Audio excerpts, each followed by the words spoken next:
오늘 말씀은 사무엘상 10장 1절에서 13절까지 말씀입니다.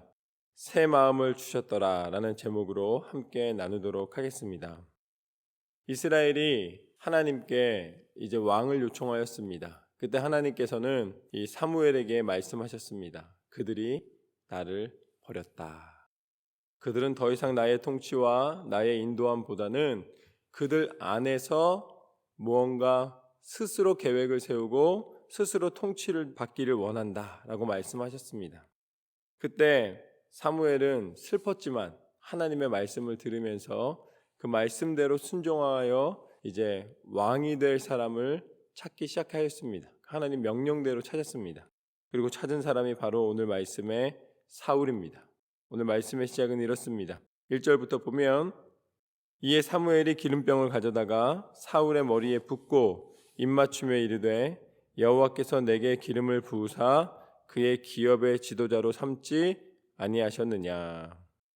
하나님께서는 이 기름 부음을 통하여서 거룩한 자와 또 지도자로 구별하셨습니다. 그래서 사울을 하나님께서는 왕으로 예비하셨습니다.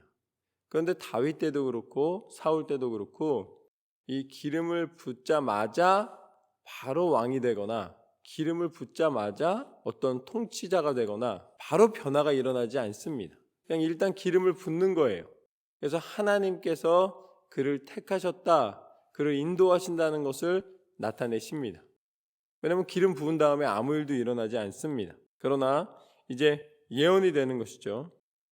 2절부터 보면은 사무엘이 이렇게 이야기를 합니다.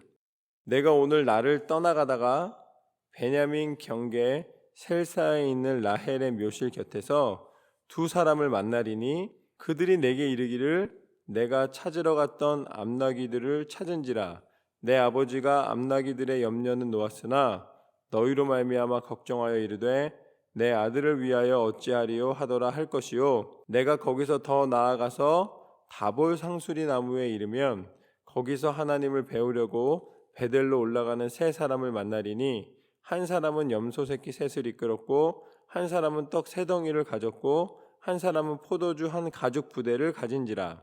그들이 내게 문안하고 떡 두 덩이를 주겠고 너는 그의 손에서 받으리라. 하나님께서는 사울에게 예언을 해주십니다. 사무엘을 통해서 예언을 해주시는데 사울이 이 나귀를 찾으러 온 것, 그리고 또 사울이 마음 가운데 전혀 예상하지 못했던 것들, 이 모든 것들이 지금 기름 부은 이 시점에서 너에게 임할 것이다 라고 말씀을 하십니다. 그러니까 이 모든 것들에 이유가 있다라는 것이죠. 그 후에 내가 하나님의 산에 이르리니 그곳에는 블레셋 사람들의 영문이 있느니라. 내가 그리로 가서 그 성읍으로 들어갈 때에 선지자의 무리가 산당에서부터 비파와 소고와 저와 수금을 앞세우고 예언하며 내려오는 것을 만날 것이요 내게는 여호와의 영이 크게 임하리니 너도 그들과 함께 예언을 하고 변하여 새 사람이 되리라. 하나님께서는 사울이 선택받은 사람이고 민족의 지도자가 되고 하나님이 맡겨주신 사명을 감당하는데 그때 그냥 감당하는 것이 아니라 하나님께서는 그를 새 사람으로 변화시키겠다라고 말씀하신 줄로 믿습니다. 하나님의 영이 임하고 하나님의 능력이 임하고 하나님께서 계획하심이 이루어지는 줄로 믿습니다. 사울이 왕이 되는 것도 사울에게 능력이 생기는 것도 다 하나님의 계획과 섭리 가운데 이루어진다는 것이죠. 이것이 바로 이스라엘 왕의 다른 점입니다. 이스라엘도 똑같이 세상과 같은 왕을 요청했습니다. 그래서 하나님이 그 왕을 허락해 주셨어요. 그런데 이스라엘에게 허락해 주신 왕은 어떤 왕인가? 하나님의 영이 임한 왕인 줄로 믿습니다. 그게 세상 군왕과 구별되는 거예요. 왕이지만 그러나 그 지혜의 근원도, 힘의 근원도, 통치의 능력의 근원도 하나님으로부터 오는 것인 줄로 믿습니다. 그래서 하나님은 그것을 나타내시겠다고 약속을 하십니다. 그래서 이 징조가 내게 임하거든 너는 기회를 따라 행하라. 하나님이 너와 함께 하시느니라. 모든 것을 다스리시고 주관하시는 하나님께서 친히 임하셔서 동행하여 주시고 인도하여 주신다고 약속하셨습니다. 그러면서 이제 사무엘이 이렇게 이야기를 합니다. 너는 나보다 앞서 길갈로 내려가라. 내가 내게로 내려가서 번제와 화목제를 드리리니 내가 내게 가서 내가 행할 것을 가르칠 때까지 7일 동안 기다리라. 그런데 9절 말씀에 보면은 한 목소리로 한번 읽겠습니다. 9절입니다. 시작. 그가 사무엘에게서 떠나려고 몸을 돌이킬 때에 하나님이 새 마음을 주셨고 그날 그 징조도 다 응하니라. 할렐루야. 하나님의 뜻은 반드시 이루어지는 줄로 믿습니다. 하나님의 약속은 다 이루어지는 줄로 믿습니다. 오늘 하나님께서 사무엘을 통해서 말씀하셨던 이 모든 예언이 그대로 이루어졌다. 부언 설명도 없어요. 그냥 이렇게 될 것이다 했는데 딱 한마디로 정리가 됩니다. 다 응하였더라. 그럼 다 응하였다는 것의 핵심은 무엇이냐면 하나님이 암나기를 다시 찾았다는 이 말씀을 듣는 것도, 그리고 또 새 사람을 보게 되는데 염소 새끼 이끄는 사람, 떡을 가진 사람, 포도주 가죽 부대를 가진 사람을 만나는 것도, 그리고 또 떡을 2덩이를 얻는 것도, 이 모든 것은 다 뭐예요? 그냥 징조일 뿐이에요. 사인일 뿐입니다. 하나님이 사울에게 원하시는 게 있어요. 사울이 기뻐해야 되는 것은 내가 떡을 받았으니까 기쁘다, 다시 잃었던 것을 찾았으니까 기쁘다, 이게 아닙니다. 사울이 새 사람을 입게 된 줄로 믿습니다. 하나님의 사람이 될 때에는 하나님께서 입으시는 새 사람이 되어야 되는 거예요. 새 사람의 의미는 무엇이냐?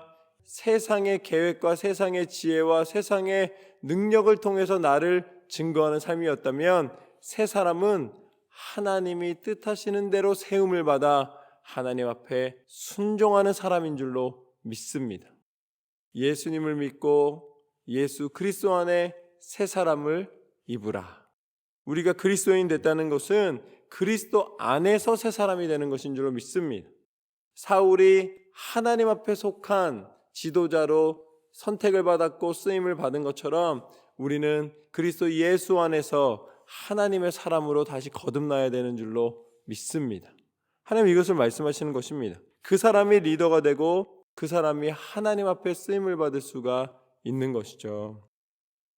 예수님께서 이 땅 가운데 오셨을 때에도 하나님이 행하라 하신 대로 행하신 줄로 믿습니다. 예수님이 이 땅 가운데 오셨습니다. 그래서 어린아이가 되었어요. 근데 어린아이 때도 제사장들과 또 그 종교학자들과 그 성경을 이야기를 나눌 정도로 말씀에 대한 지식이 있으셨습니다.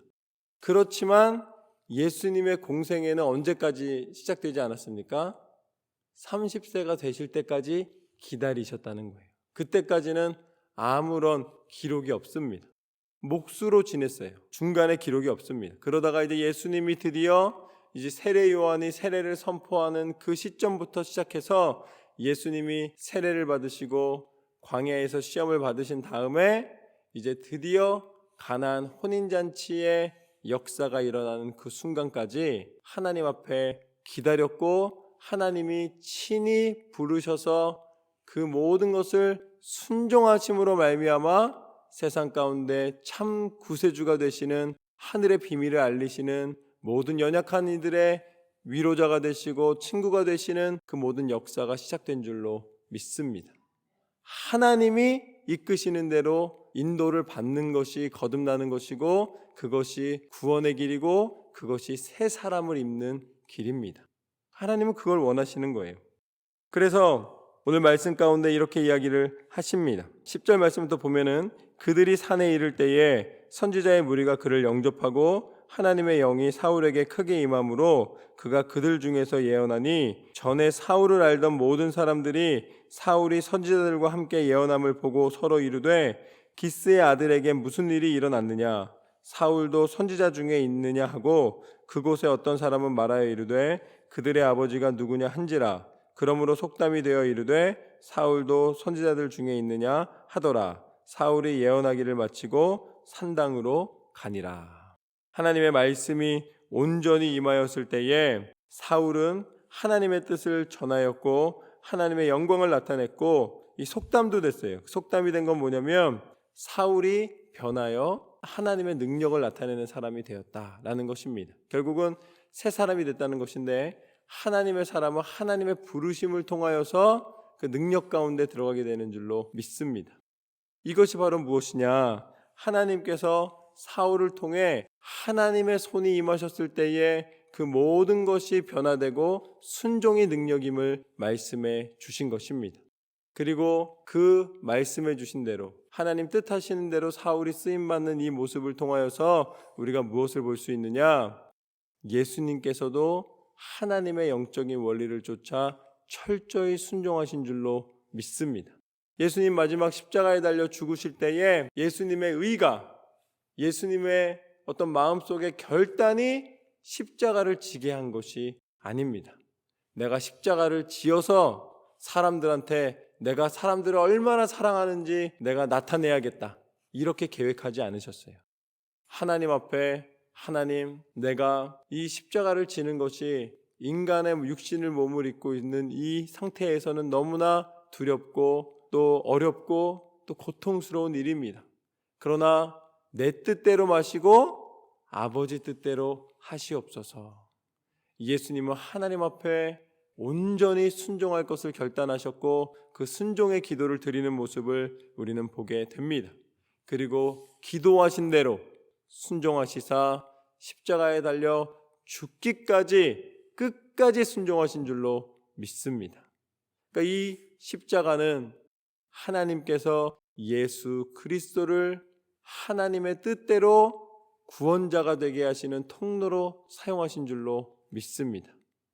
예수님이 임의로 결정한 것이 아니라 그것을 하나님의 뜻대로 결정하셨다. 물론 예수님이 하나님이시지만 철저히 우리와 똑같은 인간을 입으신 다음에 그 순종의 모습을 보여주셨기 때문에 예수님의 순종은 죄에 대하여 완전한 대가를 지불하신 줄로 믿습니다. 그러니까 신용하신 게 아니에요. 당신이 막 계획 세우셔가지고서는 계략을 세우고 그것으로 뭔가 이뤄내신 것이 아니라 철저한 순종의 결과로 이 온 인류를 구원하시는 구원자가 되신 줄로 믿습니다. 그래서 우리가 예수님을 쫓아 살아간다는 것은 예수님 앞에 철저한 순종의 사람이 되는 것입니다. 그리고 사울은 사무엘로부터 받은 예언대로 한날 하나님의 징조가 다 임하였을 때에 새 사람이 되었다면 그럼 우리는 새 사람을 어떻게 입을 수가 있을까요? 우리가 새 사람을 입는 것은 예수님 말씀하신 대로 순종할 때에 얻게 되는 은혜인 줄로 믿습니다. 그 순종할 때 얻는 은혜가 무엇이냐면 바로 나를 따르려거든 자기 십자가를 지고 따라야 할지니라. 우리가 새 사람을 입는다는 것은 자기 십자가를 지는 것입니다. 하나님이 내게 뜻하시는 사명을 온전히 분별하여 그 길에서 벗어나지 않고 끝까지 하나님 앞에 순종하는 길로 걸어가는 것인 줄로 믿습니다. 각자에게 주신 십자가가 있을 것입니다.